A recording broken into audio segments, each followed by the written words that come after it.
विनेश का सपना टूटा और भारत का गोल्ड छूटा। नमस्कार, आप देख रहे न्यूज़ फॉर नेशन और मैं स्वाति पांडे आपके साथ। पेरिस में ओलंपिक खेली जा रही है। ओलंपिक पेरिस 2024 में विनेश फोगाट जो है वो भारत को मेडल दिला सकती थी, लेकिन उनका सपना टूट जाता है। सपना इसलिए भी टूटता है क्योंकि विनेश फोगाट को अयोग्य घोषित कर दिया जाता है। महज 100 ग्राम ओवरवेट होने के वजह से विनेश फोगाट को जो है अयोग्य घोषित कर दिया जाता है, जिसके बाद अब प्रधानमंत्री नरेंद्र मोदी ने भी इस पर संज्ञान लिया है। उन्होंने आईओए अध्यक्ष पीटी ऊषा को खत लिखा है, उनसे इस तमाम चीज़ों पर यानी विनेश फोगाट के अयोग्य घोषित होने पर संज्ञान लेने को कहा है। और आपको ये भी बता दें कि जैसे ही ये खबर विनेश फोगाट तक पहुंचती है, उनकी तबीयत बिगड़ जाती है और वो तुरंत बेहोश हो जाती हैं। प्रधानमंत्री नरेंद्र मोदी ने पेरिस ओलंपिक 2024 में विनेश फोगाट को अयोग्य करार देने पर संज्ञान लिया है। पीएम मोदी ने आईओए अध्यक्ष पीटी ऊषा से बातचीत की है। उन्होंने इस मामले की पूरी जानकारी ली है। साथ ही पीटी ऊषा को इस मामले में कड़ा विरोध दर्ज कराने का आदेश दिया है।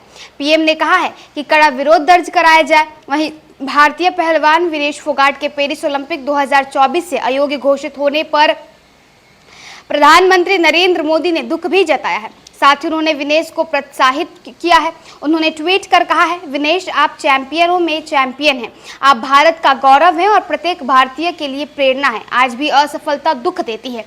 उन्होंने आगे ये भी कहा कि काश मैं शब्दों से उस निराशा की भावना को व्यक्त कर पाता जो मैं अनुभव कर रहा हूँ।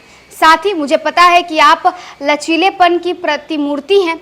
चुनौतियों का सामना करना हमेशा से आपका स्वभाव रहा है और मजबूत होकर वापस आओ, हम सब तुम्हारे साथ हैं।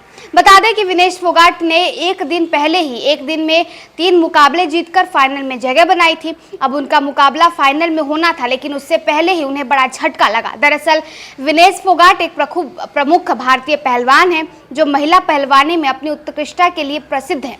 वे कई अंतर्राष्ट्रीय प्रतियोगिताओं में भारत का प्रतिनिधित्व भी कर चुके हैं और कई मेडल भी जीत चुकी हैं। तो देखिए, फाइनल में सेमीफाइनल जीतने के बाद फाइनल में उनका मुकाबला होना था विनेश फोगाट का, लेकिन पेरिस ओलंपिक 2024 में विनेश फोगाट को फाइनल में अयोग्य घोषित कर दिया जाता है। महज 100 ग्राम ओवरवेट होने के वजह से, वजन ज़्यादा होने की वजह से उनका ये जो सपना है वो टूट जाता है और भारत को गोल्ड मिलते मिलते छूट जाता है। अब इस पर देश के प्रधानमंत्री नरेंद्र मोदी ने भी संज्ञान लिया है। उन्होंने आईओए अध्यक्ष पीटी ऊषा को खत लिखा है। उन्होंने कहा है कि इस पर तुरंत कार्रवाई होनी चाहिए और साथ ही साथ विनेश फोगाट के प्रति उन्होंने सांत्वना भी व्यक्त की है।